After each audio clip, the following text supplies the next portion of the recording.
Just kidding. Just kidding.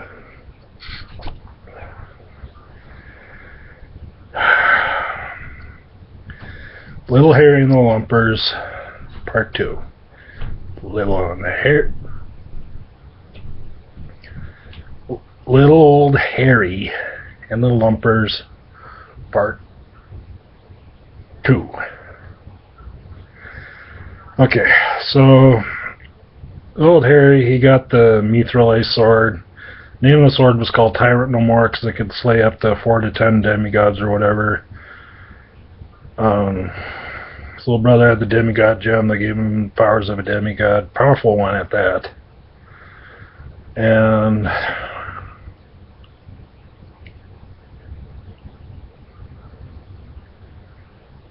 not to mention he sold the gem after he absorbed its powers. It was just an ordinary gem, but it was flawless. He sold it to a local jeweler who was a tundra-dwelling dragon named Koro Tundra II. Sold it to a jeweler who was Koro Tundra II, the tundra-dwelling dragon.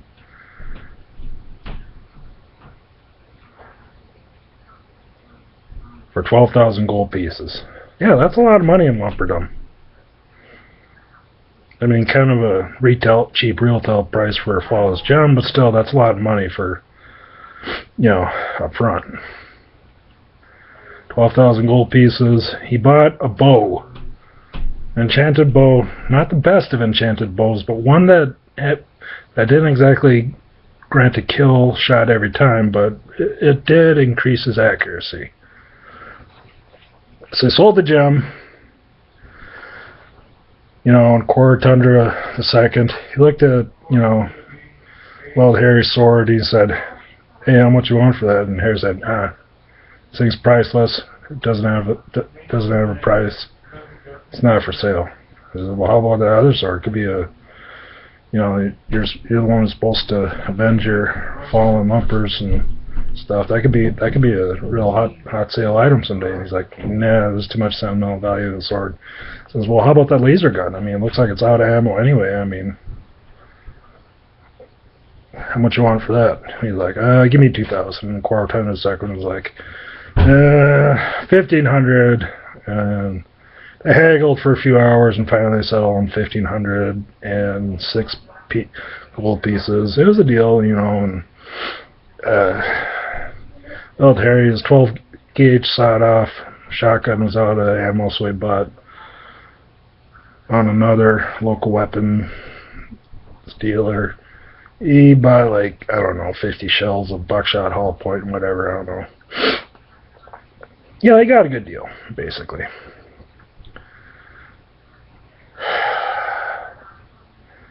Then they set off to slay the dead men. They didn't know about the multiplier machines yet, but they would in time. They just set off. They went on a goddamn grand rampage. That was a grand opening, They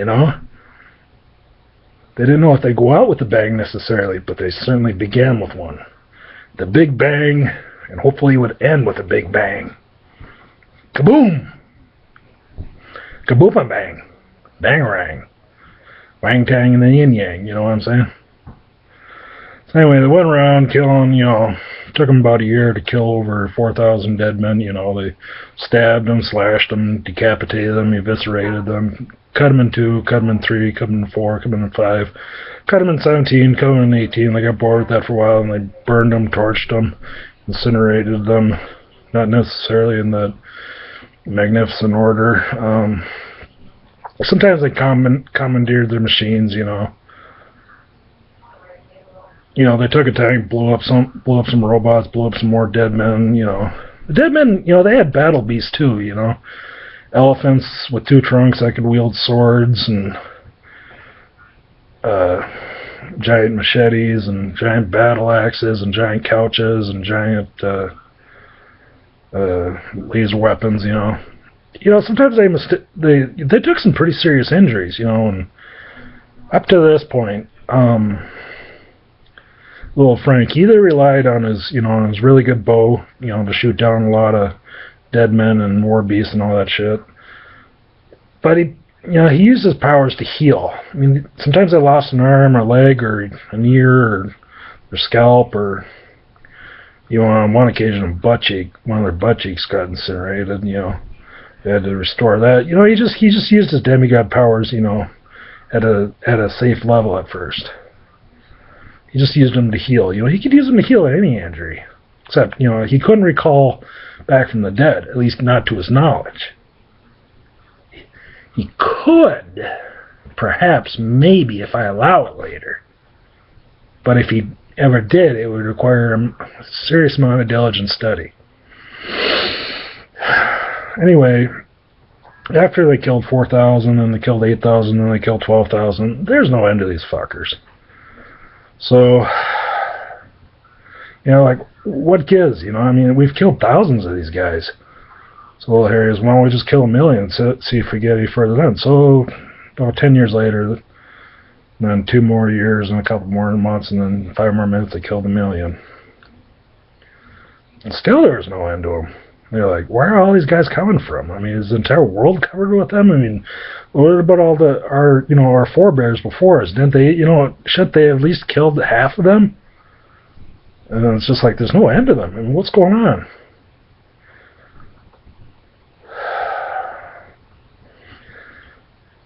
So Little Frank says to his brother, hey, listen, Little Harry, up to this point, I know I got the powers of a demigod, but, maybe it's time I start, delving into a little bit more of the mystery here.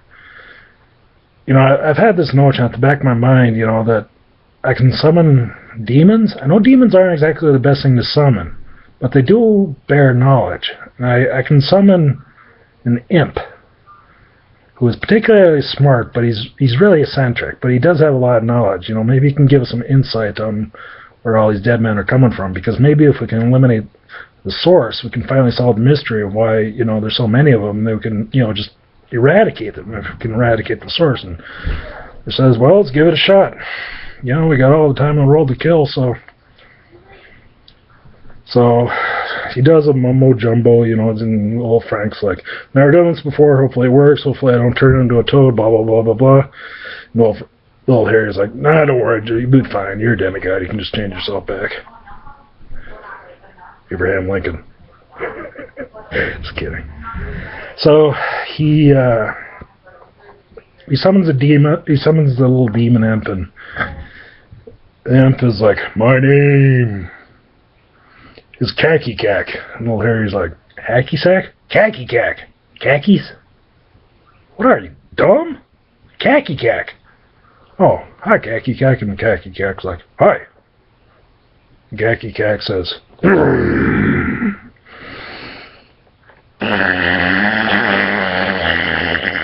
I'm seeing something. No, I'm not. But there it is again. The Grand Inquisitor has spoken to me. And little Harry's like,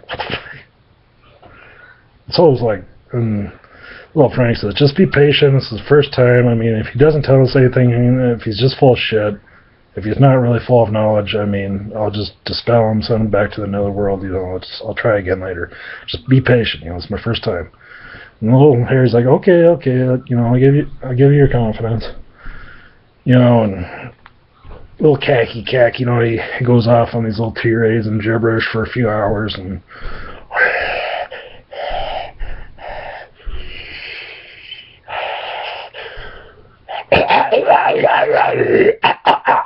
that's why they call me Khaki Cack, They could have called me all sorts of things, but they just decided that, since I go, they call me Khaki Cack. Because I cack and hack a lot. They would have called me Cack and Hack, but, they sounded, Khaki Cack. It just stuck. Bear with me.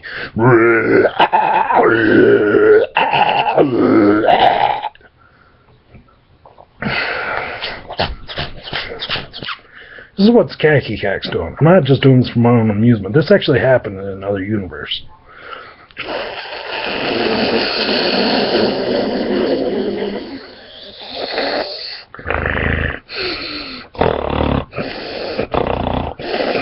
seen it. The reason why the dead men keep coming back is because they can reproduce through sex. No, I'm just kidding. They use multiplier machines. Well, Harry's like, what's a multiplier machine? Well, do you know what a clone is? And little Harry's like, isn't that like where you take genes or DNA or something? I don't know. I read a book on it once when I was in school, but I wasn't required to pass the grade, so, you know, I'm a little hazy. I'm like, fuck, I gotta explain DNA and cloning. Listen, they just take a bit of tissue of a living creature, they put it in a machine, they incubate it, and they make a clone of it, and then multiply it. Basically, you take a worm, put it in the machine, you get 5 worms, you get 10 worms, you get 15 worms. You know, it multiplies.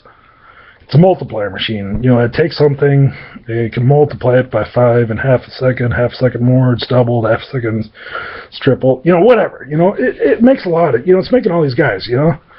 So if you eliminate the multiplier machines, you can get rid of the dead men. So, well, Harry's like, how do you get rid of the, so where are these multiplier machines? So that's simple. They're on the motherships. And like, where are the motherships? They're in the sky. You mean those metal clouds? Like, yeah. Well, how the hell do we get up there? And Kaki's like, You guys don't have any of those blimps left? No, they got shot down in the wars, you know, there's none left, you know, the technology to make them was a bitch, you know, so you don't have any blimps left. No.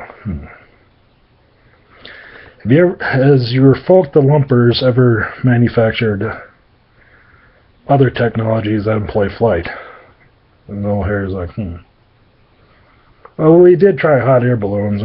We experimented with methane, propane, albuterol, haldol, Prozacane. Yeah, I mean, different combinations. Too many people died. We just abandoned the whole idea. We could have really went far in the terms of flight, but I mean, we're just too content with what we already had. Kak's like, yeah. Even an advanced species has its backfalls. I mean, you have to master the power of flight. I was like, well, how do we do that? And Kak's like, well, you see, I've already told as much as I can. See, I'm just an ed, but I'm only allowed to tell so much per every 1,000 years. I mean, if you really want to know, for me, you're going to have to wait another 1,000 years. So if you're willing to kill more bad guys, kill time until then, I mean, I can give you the answer, but that's all I can tell you. Sayonara, bye. So there it is. They have to master flight so I can get on the motherships, destroy the multiplier machines, eliminate the source from which all the dead men are coming from, and we'll see where it goes from there. Thus ends Little Harry and the Lumpers, Part 2.